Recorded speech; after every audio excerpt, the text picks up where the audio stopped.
that time, things were going bad, as it's been happening in South Africa, recession and all that. And because the national psyche was so negative at that time of the elections, it is said, there was disease and everything else. Polio was one of the diseases that affected the nation. And they appointed a president in America who, instead, strange enough, suffered from polio. Roosevelt, we know it, at that time of depression.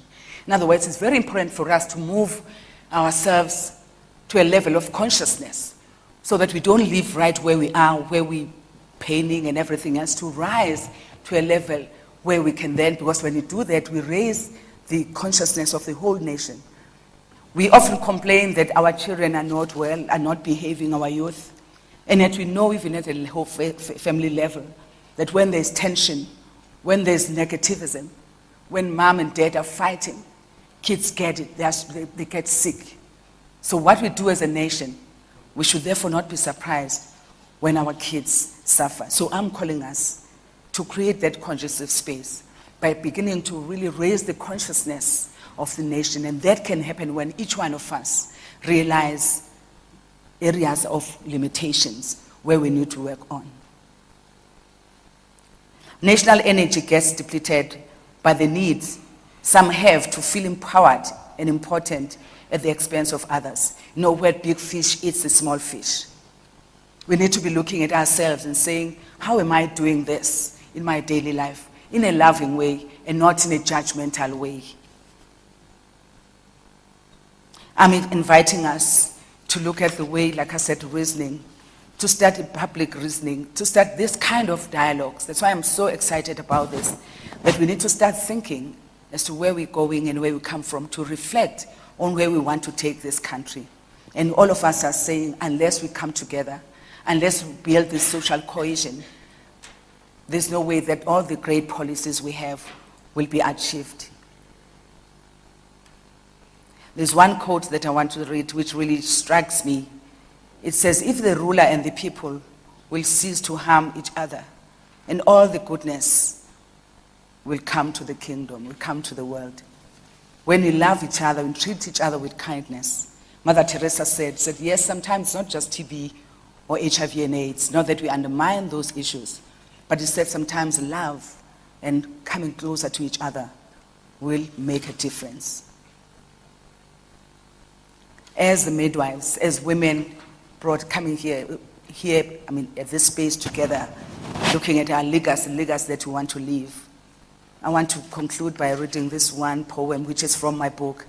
It says, communities, we are committed. It's like a statement that we want to live as we go back home, in our homes, having shared or having achieved. It says, we commit ourselves to being one another's midwife, protective and nurturing. We clasp our hands together, forming a safe place of learning and growing. I find that the greatest thing, most important thing that people that I work with, that I meet every day need, is a safe space, an embracing environment where they feel they are worth it. Together, the protection that we cast strives to be sheltering, yet letting some light in gently, yet always strong, human yet in harmony with earth, steadfast yet traveling with us,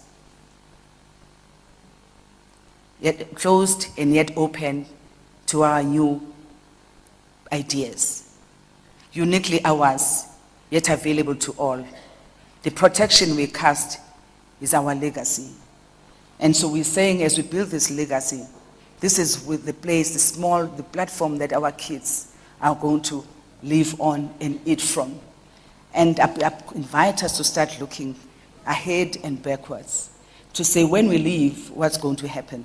These days I get very challenged when people talk about in 20 years' time, so I'm no longer interested in a strategy that looks in 20 years' time, 10 years' time, 40 years' time, because I might be 90 or something like that.